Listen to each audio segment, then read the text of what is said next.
Before I get started, I had one person who's probably a teen themselves take offense to my telling them that they have part of their brain shut down and see reality through a hormone-induced filter. They found it insulting that I could tell them what they're thinking or feeling about sex. First off, there are many variations in terms of sexual attraction and how people go through puberty, but this is what the majority of studies have shown, and B, I have biases, I am human, therefore I have biases.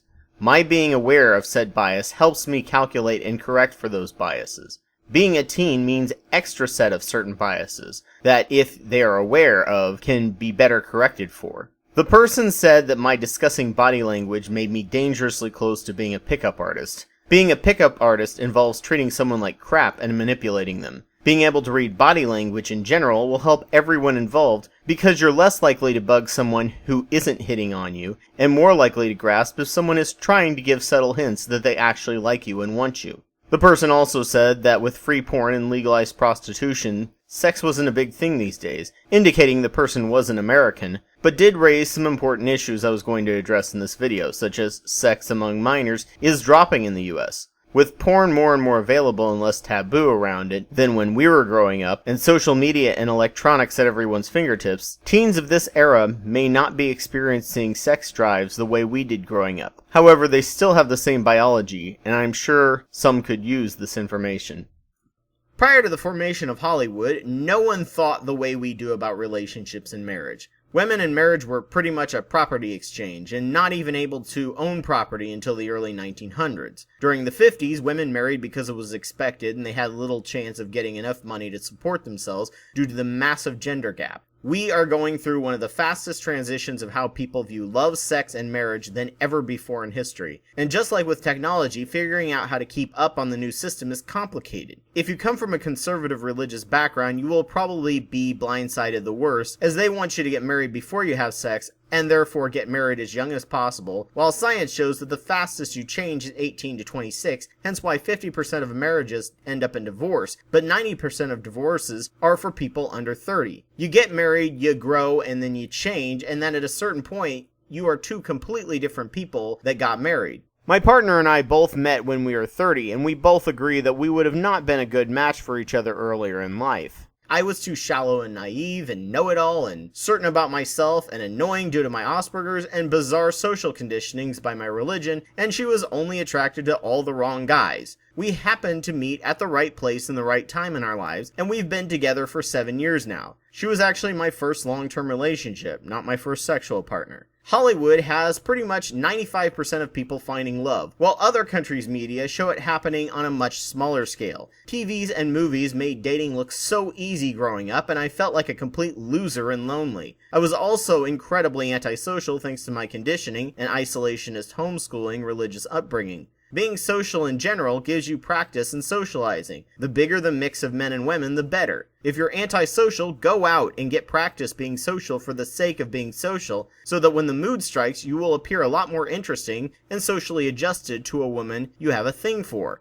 Create a social group where you make it a rule not to hit on any of the women in that group. Resisting that urge can give you more practice in not appearing desperate. I had no social capability or practice and expected women to just like me and see me for who I am. Antisocial tendencies are often tells for untrustworthy or creepy, a stalker or a serial killer, as movies have told us all. Rape is highest in areas where women are more a mystery and there is less interaction with men and women in a friendly, personal manner. Rape is at some of the highest levels in Saudi Arabia, where women are covered and isolated, and women are these forbidden, completely covered sexual objects you barely think of as human. The lowest rape levels is in Scandinavia, where education is very high, and women and men are both treated for the most part as social equals. They aren't a mystery, and sex and nudity are considered way more commonplace and not at all taboo. Love, on the other hand, is something you often wait for. In Germany, it's rather common for people to wait 6 months to a year into dating before they decide they're a committed couple and utter the phrase, "I love you," as there is only one person you use that word with, Lieb versus Mag. Mind you, no other Western nation has the ultra-competitive, hyper-rules-based school system that the US has, with few personal rights.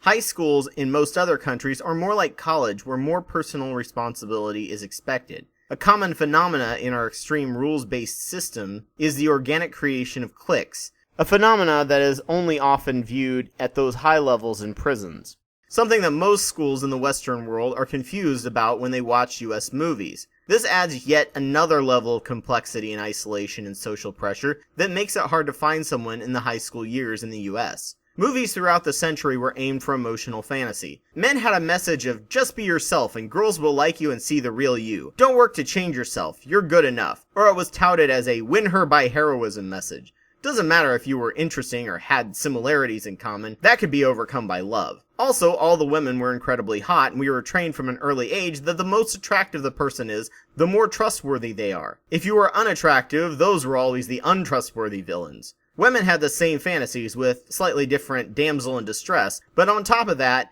if a man really loves you, they will just know what you mean and what you're thinking because of the emotional connection. Both complete BS. One last and final thing is please read David Wong's discourse on being a nice guy. If a restaurant's only positive claim is that they won't kill you or make you sick, you aren't going to want to eat there.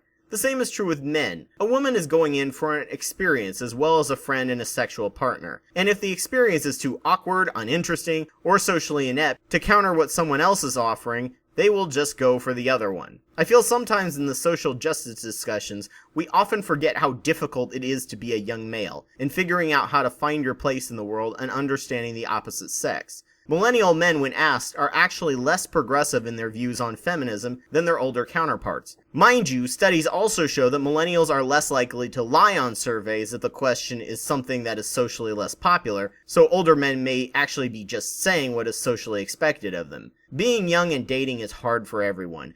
Having Asperger's, I have to say that 10 to 15 years ago, I would have agreed with quite a few arguments of the men's rights movement. I was angry at women. In hindsight, I'm angry at our culture, movies, and the lies and the expectations I was told growing up, making the dating world way more difficult than it ever should have been. It was all an evolved leftover of the Victorian puritanical patriarchal values, and many men were conditioned and expected that system, and none of the rules applied that they had learned. It took me years to recover, and I was angry with women instead of the system that hurt me. The main point of this video is to please don't discount feminism out of bitterness toward women. On top of all the awkwardness of teenagerhood, the hormones, the drama, they also have to deal with sexual harassments, threat of rape, and automatically having their opinions ignored, or assumed to be less adept at things like math or science just because they have ovaries. Not being wanted by the one you want is a reality all genders have to painfully face. The unwanted advancements, the unsolicited dick pics, and the hateful, threatening, and often violent rejection reactions are something that 90% only women have to face.